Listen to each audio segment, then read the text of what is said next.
Reka subire ndabaha ikaze mwese inshuti banywanyi bacu mukunda kandi mugakurikira amakuru n'ibiganiro tutambutsa kuri chaîne yanyu ari no yacu ya Isange TV, chaîne ibashikiriza amakuru n'ibiganiro biba bigezweho kandi biba byakura amatohoza. Nabakengurukiye kandi mwese mudukurikira muri mu micungararo igize igihugu cyacu c'u Burundi, abari mu bihugu bibanye ndetse n'abari mu makungu kuri mwese ndabaha ikaze mu makuru yacu yo mwirijoro.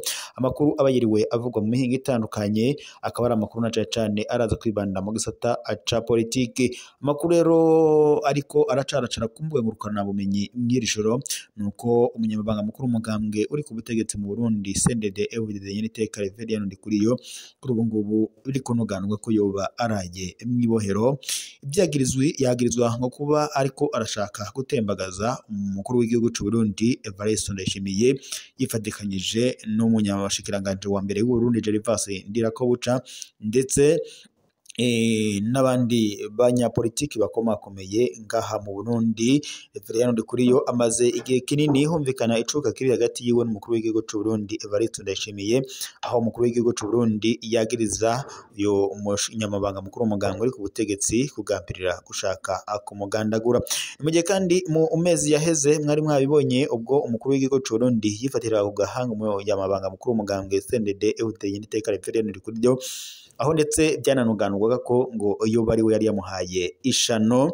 Mu gihe kandi Evariste Ndayishimiye ari kubica ku biti no ku mabuye kugira ngo arabe icokorwa kugira ngo yikize uyu munyamabanga mukuru w'umugambwe CNDD Nyeniteka Reverien Ndikuriyo ndetse n'umushikiranganje wa mbere w'u Burundi Gervas Ndirakobuca nk'uko amakuru abishikiriza. Kuri ubu rero amakuru duhabwa n'amasoko yacu ndetse amakuru aturuka mu kinyegero nuko Reverien Ndikuriyo kuri ubu ngubu yamaze gushikanwa mwibohero rikuru rya Mpimba, ndetse biriko birananuganurwa ko yoba ashobora gupfungwa umunyororo w'ubuzima bwe bwose nk'uko amakuru abishikiriza. Ni inkuru rero ishabuje cyane, ni inkuru ishikiye umuryango wa Reverien Ndikuriyo. Kuri ubu rero umutambukanyi wa Reverien Ndikuriyo kwigumya birase akoroye amosozi, iryavuzwe riratashe mu Burundi igihangange kirafunzwe nk'uko bishikirizwa n'umuvugizi w'igisirikare cy'u Burundi Gaspard Baratuza amenyesheje amakuru ko kuri ubu ngubu Reverien Ndikuriyo yaba araye mwibohero kandi byagirizwa kuba yashatse kugandagura umukuru w'igihugu. Naho Burungaho umugabo yaciriwe gufungwa imyaka 10 azira gufata ku nguvu umwana w'umukobwa wo mu Rumonge. Kwa 2025 mu kakaro y'umwaka sentare nkuru ya Rumonge mu ntara ya Burunga mu manuko bw'igihugu cy'u Burundi yaraciriye Edi Emile Nkurunziza igihano cyo gupfungwa imyaka 10 kuwa kabiri igenekerezo rya 2022 mu kakaro y'umwaka yagirizwa icaha cyo gufata ku nguvu umwana w'umukobwa w'imyaka 15. Urwo rubanza kandi rwashashe mu manza zikibirira ko kandi mu mwiherero rwerekana ko ibintu biguma biba bibi mu buryo bwihutirwa kandi mu mwiherero bikerekana kandi uburemere n'umurindi munini w'ivyaha nuko abajejwe intwaro biyemeje kugwanya uguhohotera abakorerwa ayo mabi. Wahohotewe ni umwigeme aturuka ku mutumba wa Gitaza muri komine ya Muhuta intara ya Bujumbura. Wagirizwa ivyaha we akaba ari umukozi wo mu gisata c'uburovyi kijejwe kwegeranya amakuru yerekeye umwimbu w'amafi ku nkengero y'ikiyaga Tanganyika mu Gitaza. Yafashe uwo mwigeme ku nguvu. Edi Emile Nkurunziza yafashwe kwigenekerezo rya 17 mu kakaro y'umwaka aca agoma apfungiwe mu gasho k'igipolisi c'intara ya Rumonge gushika aciriwe urubanza. Mu rubanza yarahakanye icaha agasigura ko ibyakozwe bari bavyumvikanye ariko ivyo bikaba bitanyuze sentare. Inyuma yo kumviriza impande zose mu mwiherero sentare yamwagirije icaha cyo gufata ku nguvu umwana w'umwigeme. Hampande y'ico gihano kandi yaciriwe gutanga ihadabu y'imiliyoni 2 z'amarundi azohabwa nk'ishumbusho ku mabi yakorewe. Iyo ngingo ya sentare yerekana kandi ko indongozi z'u Burundi ziyemeje kugwanya amabi afatiye ku gitsina cane ku bana bakiri bato. ubutungane kubakorerwa ayo mabi.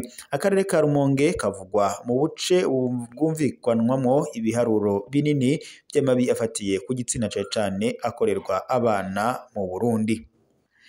naho Rutanaho umugwi munini w'abakora urudandazwa rw'abana bajanwe muri Tanzania wasambuwe. Kwa 24 mukakaro uyu mwaka igikorwa cyo gucuruza abantu cari kirimwo abana bashika kuri 50 carahagaritswe ku wa mbere mu manuko bw'u Burundi. Abo bana bakiri bato bari bungurujwe mu muduga wo mu bwoko bwa Hiace bahagaritswe bari mwibarabara bayerekeza mu gihugu kibanyi ca Tanzania bavuye muri komine ya Karusi mu ntara ya Gitega hagati mu Burundi. Abantu 5 harimwo ndetse abadereva 3 barahagaritswe. Amakuru avaho nyene vyabereye avuga ko abo bana bafatiwe ku mutumba wa Kinzanza muri komine ya Rutana ubu iri mu ntara nshasha ya Burunga. Imodokari yari batwaye yari igomba kwinjira mu gihugu kibanyi ca Tanzania atarwandiko na rumwe rutanga uburenganzira abari bafise. Ni uguhemukira abana b'iki gihugu niko byashikirijwe n'aburamatari wa Burunga Parfait Mboninyibuka mu nama yatumye ko yakoresheje igihe ivyo vyaba. Yaratanze kandi amategeko akomeye kugira ngo abakoze ico caha bashirwe imbere y'ubutungane, anasaba inzego z'umutekano gutuza imirwi yose ikora urudandazwa rw'abantu. Umushikirizamanza wa Repubulika mu ntara ya Burunga yemeza ko abo bana hafi bose bava muri komine ya Karusi. Amatohoza yaciye atangura kugira ngo hamenyekane abakoze ico gikorwa. Indongozi zikeka ko woba ari umugwi witunganije neza. Umwe mu badereva bahagaritswe yaramaze guhagarikwa kandi mu bikorwa muri kahise kubera icaha nk'ico. Abikekwa bategerezwa gukurikiranwa ku caha c'urudandazwa rw'abantu, icaha c'agahomerabunwa gihanwa cane n'amategeko y'u Burundi.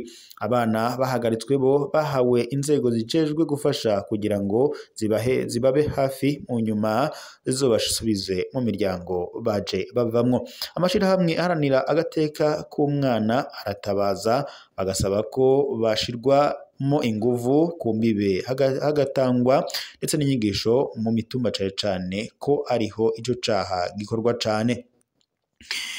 Naho Makambaho umunyororo wo guherayo ku uwishe w'inyamaswa umuhuza wo ku mutumba Igikuzi.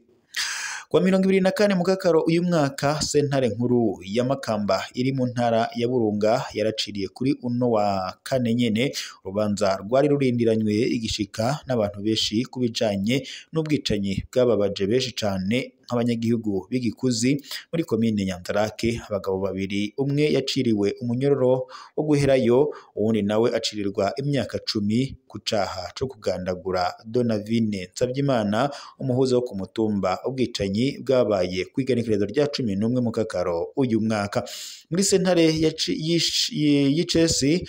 Mu rubanza rwakurikiranwe n'abantu benshi, sentare yahanishije Oscar Nyandwi gupfungwa ubuzima bwiwe bwose yagirizwa kwica Donavine Nsavyimana yari azwi neza mu kibano Igikuzi, aho ndetse yari afise uruhara runini mu gutatura amatati. Uwo bafatikanyije Emmanuel Ndayirukiye yaciriwe gupfungwa imyaka 10 kuko we ngo bafatikanije ico caha. Ico caha kandi cakozwe kwigenekerezo rya 11 mukakaro uyu mwaka, aho ikiziga c'uwo muhuza wo ku mutumba catorwa. Amatohoza yatumye abo bagabo 2 bahagarikwa imbere ya sentare. Oscar Nyandwi yari yemereye icaha ariko akemeza ko yishe uwo muhisi atakinya, akanemeza ariko ko atabigezemwo uruhara ndetse ngo atari yanabiteguye. Naho Emmanuel Ndayirukiye we yarahakanye uruhara yagirizwamo, nubwo hari ibyemezo bigaragaza ko nawe yatanzwe na parake kandi ngo ivyo vyemezo navyo byatanzwe na parake.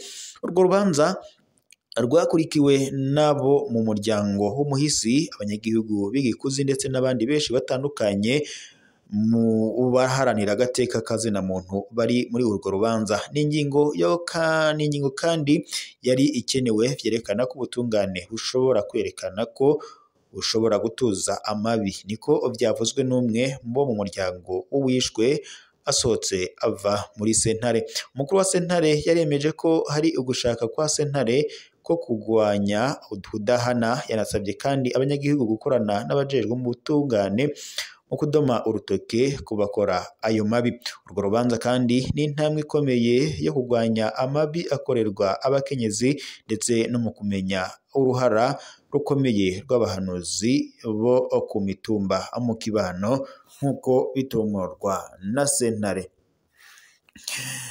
Reka rero amakuru yacu yo mw'iri joro tube tuyasozereye ngaha, dusubire mu makuru araza kuba agezweho mu gitondo. Gusa nobibutsa gufyonda suivre, partage ndetse na s'abonner kugira tujye tubana amakuru n'ibiganiro tuba turiko tubashikiriza kuri muresha kuri yanyu mukunda cyane imwe Rudende ya Isange TV. Reka kandi shimire mwese mwadukurikiraga muri mu micungararo igeze igihugu cyacu Burundi, abadukurikiraga bari mu bihugu bibanyi, abari mu makungu kuri mwese ndabashimiye kuba mwari kumwe natwe. Reka amakuru yacu tube tuyasozereye ngaha, ndabararakira gusubira mu makuru yacu ya mu gitondo.